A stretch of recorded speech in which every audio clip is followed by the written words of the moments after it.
E aí, pessoal, tudo bem? Vocês viram algumas cenas de vários tipos de transporte, as pessoas também dizendo que tipo de transporte você utiliza, é o automóvel, é o ônibus, é o trem, enfim, as pessoas utilizam alguns transportes em função das suas necessidades, dependendo do tipo de localidade, tipo de localização, da rapidez que a pessoa precisa do transporte, enfim, vários tipos de transportes em função de determinadas localidades e distâncias necessárias. O tema da nossa aula de hoje é os fluxos de transportes no Brasil e no mundo. À medida que a sociedade vai evoluindo em termos técnicos, tecnológicos, desenvolvendo cada vez mais meios de transportes rápidos e eficientes, eu começo a ter, principalmente nos países desenvolvidos, uma melhoria da qualidade dos serviços, principalmente destinados ao transporte de mercadorias, visando, sobretudo, aumentar os fluxos de transportes no mundo. Alguns países apresentam, nesse atual período, um desenvolvimento maior do sistema de transportes. Países como Estados Unidos, França e Alemanha possuem atualmente uma frota já destinada ao aumento de cargas em relação aos países subdesenvolvidos, ou seja, eu vou, de alguma maneira, transportar mercadorias, principalmente bens industrializados, para os países pobres e subdesenvolvidos. Para isso, eu preciso desenvolver um sistema eficiente de navios, cargueiros, de aeronaves, que permitam à minha empresa, principalmente, com rapidez escoar a minha produção em função das demandas do mercado internacional. Sendo assim, vamos ver agora o desenvolvimento dos transportes no mundo. Inicialmente, alguns países que se industrializaram, principalmente a questão da Inglaterra, país que a partir da primeira Revolução Industrial desenvolveu no seu território o sistema férreo, criação de muitas estradas férreas, interligando todas as regiões carvoeiras, carboníferas, em relação às principais áreas têxteis do território inglês, buscando, sobretudo, agilizar o transporte dessa matéria-prima, o carvão, que movimentava as máquinas dentro da indústria têxtil inglesa. No período seguinte, eu vou ter uma evolução desse tipo de transporte, a utilização cada vez maior de máquinas a vapor que atingem velocidades maiores, possibilitando assim com que não só mercadorias ou minérios como o carvão, mas também a circulação de pessoas possa se efetivar em relação a esse tipo de transporte. E no período seguinte eu vou começar a desenvolver outros tipos de transporte, principalmente em função da grande urbanização ocorrida não só na Inglaterra, mas nos demais países considerados ricos, como Estados Unidos, Alemanha e França, por exemplo. O sistema de transportes vinculado à questão da economia internacional, das trocas internacionais, o principal transporte, aliás, hoje, é o transporte fluvial. Se nós pegarmos na questão da história dessas civilizações que hoje detêm, digamos assim, o poder em termos econômicos, a hegemonia econômica, foram nações que buscaram inicialmente na questão do descobrimento de novas áreas para exploração. Vamos pegar, por exemplo, a questão dos espanhóis em relação às Américas, a questão do metalismo, da busca de metais das colônias em direção às metrópoles. Acabaram de alguma forma desenvolvendo esses países um sistema mais eficiente em relação ao sistema marítimo, as embarcações. Eu começo a criar novas tecnologias para os barcos, são barcos que possuem já sistemas de navegação mais eficientes, não ocorre mais como antigamente a questão de perdas em termos não só humanos, mas também materiais dentro dos oceanos. Eu começo a aumentar a velocidade, enfim, toda uma tecnologia vai permitir, no período seguinte, o desenvolvimento das navegações com maiores agilidades em termos de trocas. Hoje, por exemplo, a velocidade média dos grandes cargueiros chega a mais ou menos entre 80 e 100 km por hora, então eu consigo entregar rapidamente as mercadorias entre os continentes e, ao mesmo tempo, eu aumentei também a questão do número de cargas de containers dentro dessas embarcações, ou seja, eu consigo levar uma quantidade muito maior de mercadorias no menor tempo possível. Como os países desenvolvidos atingiram um alto nível em relação aos sistemas de transportes, eles acabaram criando uma barreira bastante diferenciada em relação ao tipo de transporte principal e também em relação às tecnologias empregadas nos territórios. Para se ter uma ideia, boa parte dos países considerados ricos na atualidade acabam, digamos que, dividindo muito bem os tipos de sistemas de transportes. Por exemplo, nos Estados Unidos, eu vou ter ao mesmo tempo um sistema rodoviário, fluvial, aéreo né? Um sistema bem difundido entre os três sistemas, buscando basicamente o quê? Baratear os custos e, ao mesmo tempo, acelerar a questão do escoamento da produção, tanto dentro dos Estados Unidos, quanto em direção aos países para quem os Estados Unidos exportam as suas mercadorias. Já em relação aos países subdesenvolvidos, em função das suas industrializações tardias, como exemplo o Brasil, um país que a partir da década de 1950 começa a se industrializar, acaba escolhendo um único modelo, um modelo prioritário, no caso rodoviarista, e esse é um modelo que, na questão do custo-benefício, em relação não só a mercadorias, mas também a pessoas, a transporte de pessoas, é um dos sistemas mais caros, em função do preço dos combustíveis e também da manutenção das estradas e dos equipamentos para o deslocamento nessas áreas. Enquanto que, na questão dos países desenvolvidos, eu vou ter um sistema hidroviário também prioritário, esse sistema é um dos mais baratos, em função do deslocamento das navegações, das embarcações, em função das correntes dos cursos d'água, que permitem com que o gasto em relação aos combustíveis sejam menores do que o do sistema rodoviário, por exemplo. E esse é um fator diferencial em relação ao modelo desenvolvido nos países ricos e que permitem hoje que essas nações obtenham altos ganhos em relação não só ao escoamento de mercadorias, mas também facilitando o deslocamento das pessoas dentro dos seus territórios. Vamos então ver agora os principais meios de transporte, não só em relação ao mundo, mas também no Brasil. Na atualidade, os principais meios utilizados pela população e também para escoamento das mercadorias são fluvial, marítimo, ferroviário, rodoviário e aéreo. Vamos ver agora como funciona o transporte fluvial. Um transporte que começa a ocorrer principalmente em relação aos países desenvolvidos, países europeus, por exemplo, que utilizam muito o sistema de transporte fluvial, um sistema que começa a se desenvolver principalmente em função da questão do escoamento da produção de carvão no hemisfério norte, carvão que vai movimentar inicialmente a indústria têxtil e naval de países como Inglaterra e França, e num segundo momento vai servir para escoar outros tipos, aliás, de mercadorias. O sistema de transporte fluvial vai acabar sendo difundido no período seguinte para países, inclusive pobres e subdesenvolvidos, visando sobretudo o escoamento de populações ribeirinhas e também de mercadorias. Nós temos em países como o Brasil alguns rios de planície navegáveis, que são rios que hoje utilizam principalmente uma navegação vinculada à questão do escoamento de minerais, né, o exemplo dos rios da Amazônia, hoje buscando principalmente o escoamento para países como Estados Unidos e alguns países europeus. E o sistema é um sistema que busca, principalmente em função das inovações relacionadas à melhoria da questão da velocidade e também do aumento do número de cargas transportadas, a partir da criação de hidrovias, a presença principal em relação aos países desenvolvidos diz respeito à questão de como essas mercadorias podem chegar mais rápidas aos seus locais de destino e de que forma o governo vai incentivar a criação de novas hidrovias. O exemplo principal hoje ocorre em relação aos principais portos europeus, portos como o Porto Francês de Le Havre, e também alguns portos como Amsterdã, que é o dos de maior circulação no mundo, que utilizam o sistema hidroviário para escoamento interno nos seus países, respectivos países, e depois eu vou ter um atrelamento desse sistema com o transporte marítimo para exportação. Mas o transporte fluvial também apresenta algumas desvantagens em relação ao seu uso,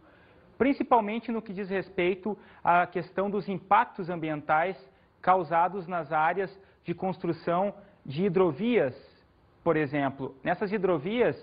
eu vou ter algumas instalações, aliás, de áreas portuárias ou de mini-portos, onde muitas vezes a população que constrói esses portos, os operários, não respeitam os critérios ambientais da área. Ocorre um grande desmatamento nessas áreas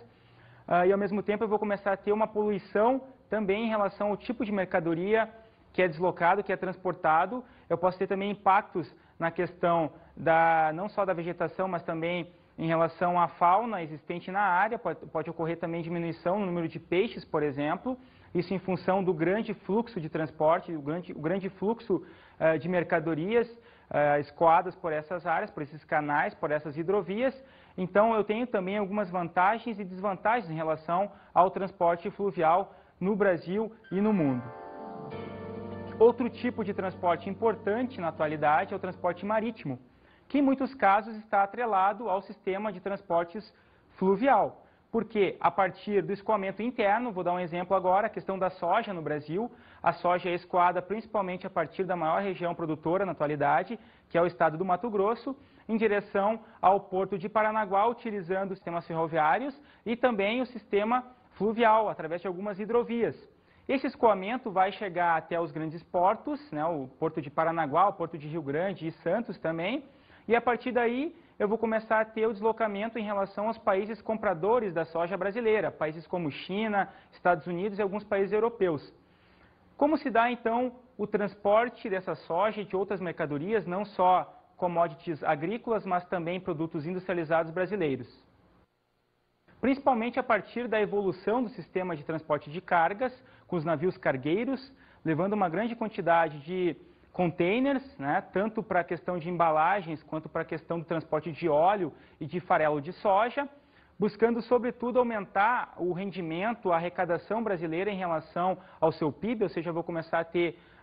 verdadeiros superávites na balança comercial brasileira, em função do aumento das cargas transportadas, principalmente em relação ao transporte marítimo.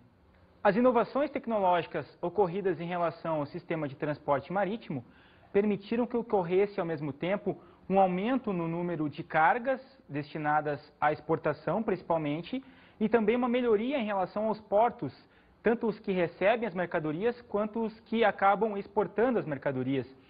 Eu tive um aumento, principalmente nos últimos 30 anos, no volume de cargas, na ampliação dos sistemas portuários. Existem alguns portos, principalmente europeus e asiáticos, como o porto de Hong Kong, na China, e o porto de Amsterdã, na Holanda, que são os dois maiores portos do mundo em movimentações em relação a cargas, a mercadorias, e são portos que são extremamente ágeis do ponto de vista do escoamento dessas mercadorias. São portos em que você fica no máximo com a sua navegação um dia, enquanto que em países que ainda não apresentam um desenvolvimento tão grande em relação à questão do transporte marítimo, a questão dos portos principalmente, uma dificuldade, principalmente países pobres, subdesenvolvidos, onde as mercadorias acabam, em alguns casos, sendo perdidas em função da questão da dificuldade em relação ao número de containers disponíveis. Existe, obviamente, uma falta de containers, existem embarcações que ficam atracadas durante semanas, em alguns casos, e essa é uma questão que tem a ver, sim, com a questão do desenvolvimento das nações. Países que investem mais no sistema de transporte marítimo acabam, obviamente, atingindo principalmente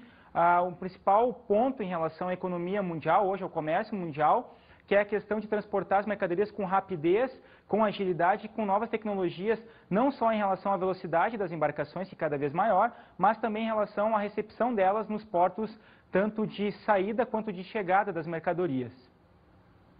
Outro ponto importante em relação à questão do transporte marítimo diz respeito principalmente em função da questão do tipo de investimento externo realizado pelas embarcações, ou seja, eu vou ter duas nações principais em relação à distribuição das navegações dos navios, dos cargueiros, principalmente Japão e Panamá, são os países que detêm o maior número de embarcações utilizadas para escoamento da produção das mercadorias, tanto industrializadas quanto mercadorias agrícolas, commodities agrícolas. E esses países acabam emprestando, digamos assim, as suas navegações. No caso do Panamá, o que ocorre é que este país ele não apresenta uma industrialização, ele não apresenta quase mercadorias para exportação, mas por ter no seu território um canal chamado Canal do Panamá, um canal importante para troca de fluxos de mercadorias entre o Oceano Pacífico e o Oceano Atlântico, acaba criando uma frota que permite principalmente um fluxo maior das mercadorias. Inclusive, no Brasil, a gente tem nos principais portos, como Santos, Paranaguá, Sepetiba, no Rio de Janeiro, e Rio Grande, no Rio Grande do Sul, um grande fluxo e presença, aliás, de navios, de embarcações com bandeira panamenha. Para ilustrar a questão do transporte marítimo, vamos ver agora as cenas do filme Titanic. Roda aí. Vocês viram aí que cenas interessantes do filme, mostrando principalmente as inovações tecnológicas em relação às navegações. Cada vez mais eu vou ter super navios em relação ao turismo, por exemplo. Hoje eu tenho esses transatlânticos aí presentes principalmente em áreas como o Mediterrâneo, o Nordeste brasileiro e outras áreas mais. Transporte esse que é um transporte caro ainda, principalmente em relação aos pacotes turísticos praticados, mas que já é uma boa alternativa em relação ao turismo para as populações dos países desenvolvidos. Vamos ver agora o transporte ferroviário. Um sistema de transporte utilizado inicialmente na Inglaterra, em função da primeira Revolução Industrial, por volta de 1750, que buscava, a partir do escoamento das minas de carvão, o escoamento principal em relação aos centros urbanos crescentes, os centros industriais crescentes, em cidades como Liverpool, Londres e Birmingham. Então eu vou ter inicialmente o transporte de minérios, no caso o carvão, e no período seguinte essas ferrovias vão interligar áreas mais distantes em relação às principais cidades londrinas, no caso cidades inglesas como Londres e demais cidades. Esse sistema é um sistema que vai acabar se difundindo pelo mundo, principalmente em relação aos países ricos e desenvolvidos, países como os Estados Unidos, países como a França, que vão buscar, a partir da crescente demanda em relação a recursos minerais, uma expansão do sistema férreo, principalmente em função também da questão dos recursos, como a questão do ouro e a questão do minério de ferro, num período em que a ocupação de população em áreas como o oeste norte-americano era uma ocupação ainda frágil, pequena, então o sistema férreo vai acabar sendo responsável por uma certa colonização dessas áreas, principalmente em função de algumas políticas governamentais dentro do território norte-americano. O desenvolvimento do sistema de transporte férreo, principalmente em função de um transporte que era, sobretudo, um transporte que visava a questão do transporte de mercadorias, de minérios, e passa no período seguinte a ser um transporte de população, de pessoas, eu começo a ter uma tecnologia muito mais avançada em relação ao transporte ferroviário. Essa tecnologia, na atualidade, já permite com que trens na Europa, nos Estados Unidos e no Japão atinjam velocidades aproximadas de 400 km por hora. São trens extremamente rápidos, confortáveis e estáveis e que possuem, obviamente, por essas tecnologias todas empregadas, um custo alto no valor das passagens praticadas nesse tipo de transporte. Outra desvantagem que aparece em relação ao sistema de transporte ferroviário diz respeito à questão das bitolas, ou seja, que tipo de numeração eu tenho em relação às estradas, e principalmente nos países subdesenvolvidos, a política empregada na construção das estradas não respeitou a questão das bitolas. Existem nesses locais áreas e estradas onde eu vou ter um determinado tipo de bitola, e em outras áreas, em outras regiões, eu vou ter outro tipo de bitola. Logo, eu não vou conseguir interligar essas ferrovias, facilitando assim o escoamento não só de produtos, mas também o transporte de pessoas. Então, nesses países, obviamente, eu vou ter um sério problema em relação ao deslocamento, em função de uma política mal elaborada, mas que, num período seguinte, vai acabar, digamos que, principalmente em função da década de 50, não só no Brasil, mas em boa parte dos países subdesenvolvidos, fazendo com que esse sistema seja um sistema que caia em desuso, principalmente em substituição a um outro modelo de transporte, no caso, um modelo de transporte rodoviário. Um modelo de transporte que, em países subdesenvolvidos como o Brasil, apresenta hoje uma larga utilização, principalmente em função das empresas automobilísticas, que se desenvolvem no território, empresas norte-americanas, europeias, que acabam criando novas tecnologias em relação a esse tipo de veículo, e ao mesmo tempo vão buscar, a partir de suas instalações nos países subdesenvolvidos, criar uma espécie de lobby em relação ao governo para o aumento das estradas. Em países como o Brasil, a partir da década de 50, eu vou ter uma expansão do sistema rodoviarista, o sistema rodoviário, um sistema que para países que apresentam grandes dimensões territoriais, no caso o Brasil é considerado um país continente em função disso, é um território com mais de 9 milhões de quilômetros, então é um território que para esse tipo de transporte é inviável. Segundo especialistas, o transporte rodoviário é um transporte eficiente até 300 quilômetros de distância. A partir disso, ele se torna um transporte oneroso, um transporte caro, mas ainda assim é o transporte prioritário, é o transporte que foi priorizado em relação ao Brasil, e não só ao Brasil, mas também uma série de nações, boa parte delas subdesenvolvidas. No transporte rodoviário, a partir da interligação de um grande número de rodovias, os custos estão atrelados principalmente para o escoamento da produção, com a utilização de caminhões, sobretudo. Caminhões que, num primeiro momento, vão obviamente, tem uma velocidade razoável para o transporte de mercadorias, mas em relação ao volume de carga transportada, são transportes ineficientes. Porque na comparação entre o transporte ferroviário e rodoviário, um trem consegue transportar um volume de carga muito maior do que um pequeno caminhão. Mas como essa política é uma política que está difundida principalmente em países subdesenvolvidos, o transporte acabou sendo evoluído em termos de número de caminhões, número de estradas. Hoje o país possui uma grande quantidade de estradas, boa parte delas não são asfaltadas, mas enfim, o escoamento da produção se dá pelo modelo rodoviarista. E em países ricos, países ditos desenvolvidos, esse tipo de transporte ele não é o prioritário. Nós vamos ver que existe uma espécie de dosagem, uma mesclagem entre vários tipos de transporte, visando baratear o custo de vários transportes, não apenas de um. No caso dos países pobres, como eu tenho uma priorização em relação aos transportes rodoviários, o custo em relação não só aos combustíveis, principalmente derivados de petróleo, mas também em relação às perdas no transporte das mercadorias e também na questão dos acidentes de trânsito. Em países como o Brasil, o número de mortos é um número muito grande, principalmente em função das grandes velocidades desenvolvidas em relação aos carros, aos veículos, principalmente. E essa política rodoviarista é uma política que, na verdade, não foi extremamente eficiente em relação aos fluxos, porque algumas áreas no território brasileiro são áreas consideradas como vazios demográficos, ou seja, não adianta eu construir uma estrada em relação a algumas áreas da Amazônia, principalmente, porque nessa área o tipo de transporte mais eficiente seria, no caso, o transporte hidroviário. Mas para ilustrar o transporte rodoviário, vamos agora ver algumas cenas no filme chamado Sem Destino, ou em inglês Easy Rider. Bem, vocês viram as cenas do filme mostrando as estradas norte-americanas, estradas que foram construídas visando basicamente a integração nacional, no caso dos Estados Unidos. São estradas, na verdade, que, pelo que vocês viram ali, né, a paisagem ao seu entorno, são áreas que não possuem quase prédios, casas, enfim, são áreas consideradas vazios em termos de população, em termos de construções, mas que ao mesmo tempo acabam interligando quase todo o território norte-americano. Bem, vamos agora ver o transporte aéreo. Começa a se desenvolver no mundo, principalmente a partir do início do século XX, com algumas inovações preconizadas por inventores, né? Santos Dumont é exemplo desse tipo de inventor.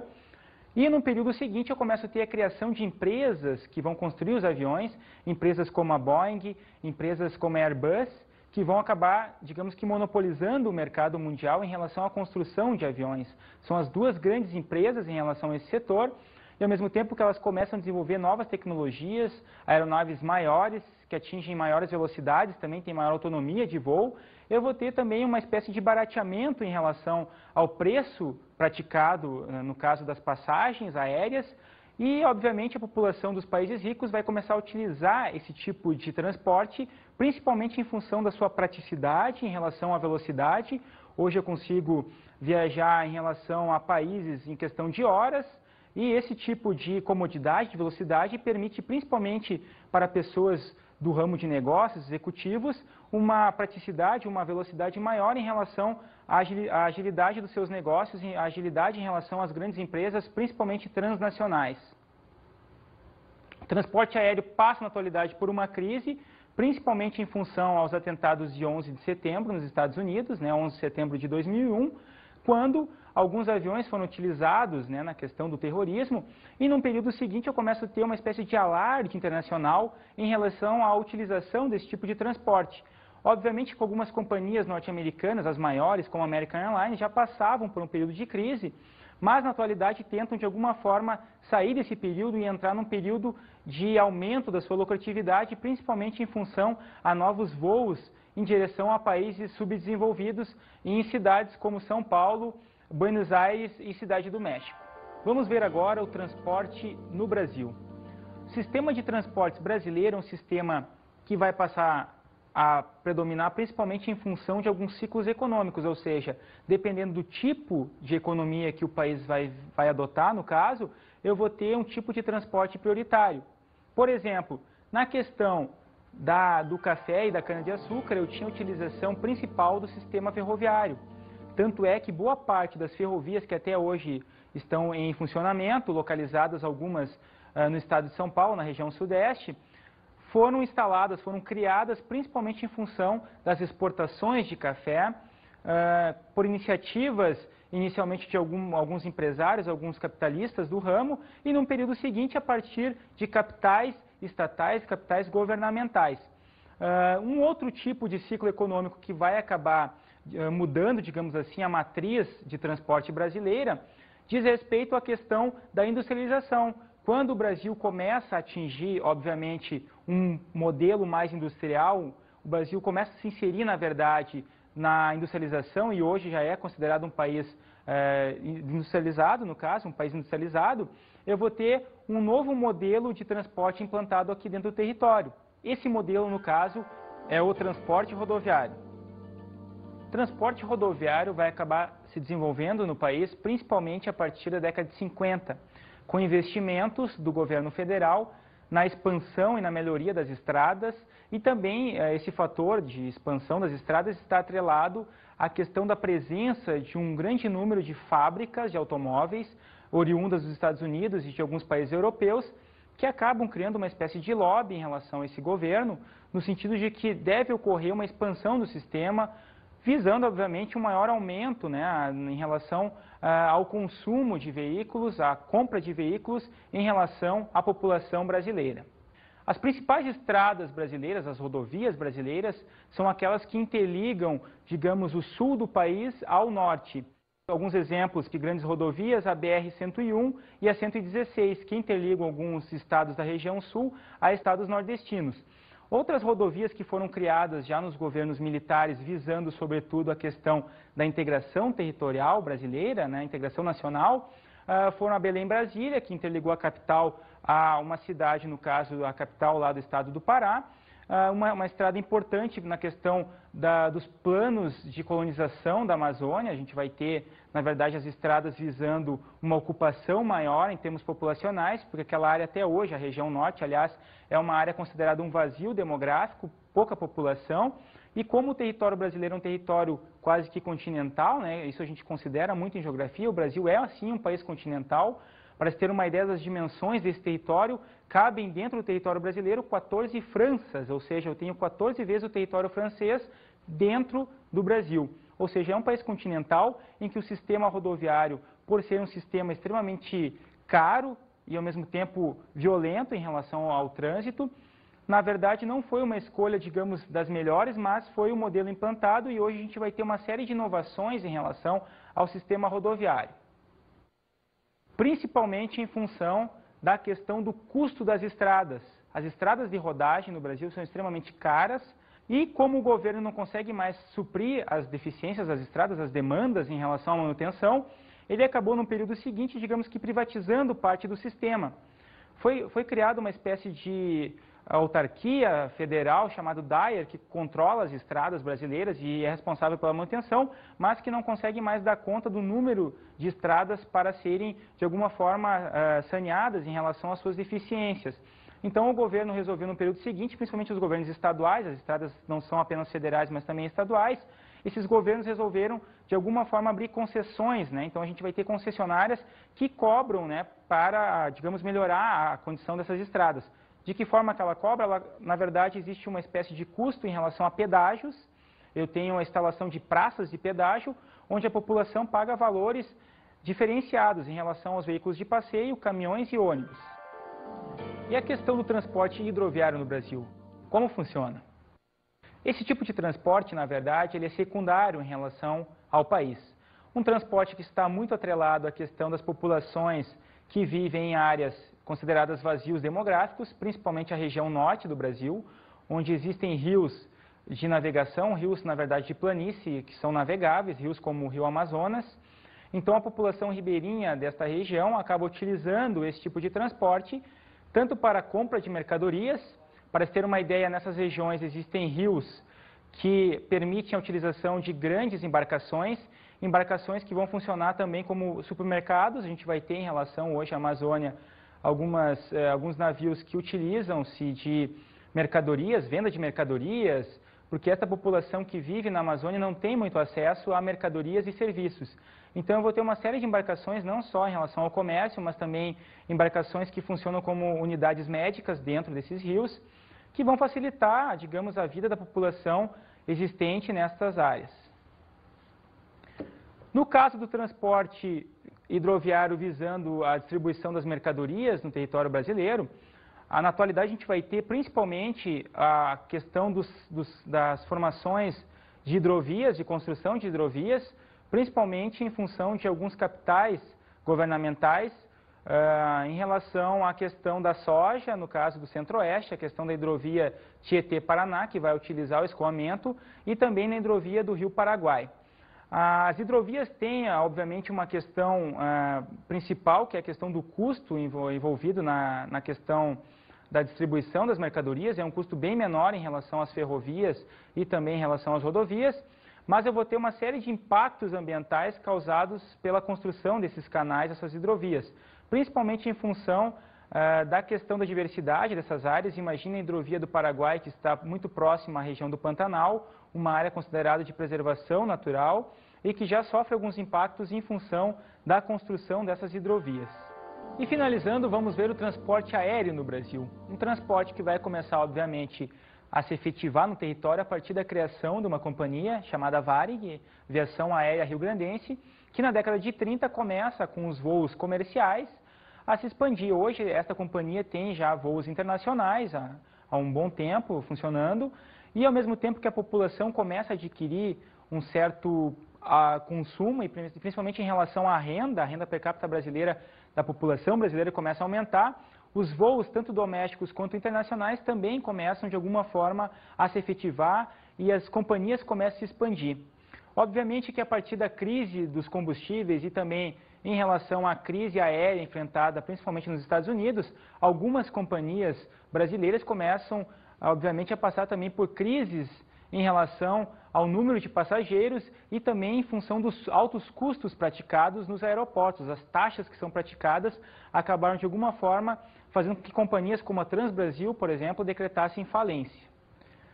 Mas algumas companhias conseguem expandir, inclusive, os seus voos, o número de voos começam a crescer, e essas companhias buscam, sobretudo, a questão de incluir passageiros de outros países nas suas rotas, aumentar as rotas internacionais, visando, sobretudo, um aumento das lucratividades das empresas. Outro fator importante em relação ao transporte aéreo diz respeito à questão da manutenção dos aeroportos. O país começou a investir mais a partir da Infraero na criação de novos aeroportos e também na modernização desses aeroportos. Então hoje a gente vai ter uma série de aeroportos modernizados que recebem voos de grande porte e que possuem, obviamente, uma comodidade maior para as pessoas que buscam esse tipo de transporte no Brasil. Bem, pessoal, vamos agora às nossas dicas de estudo.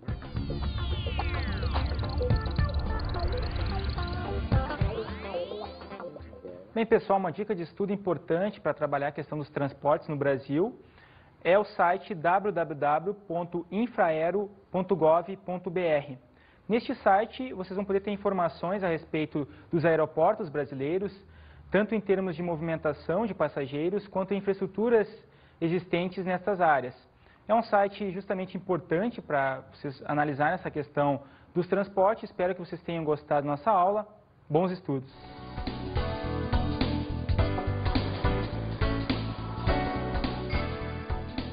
Na aula de hoje, estudamos os fluxos de transportes no Brasil e no mundo.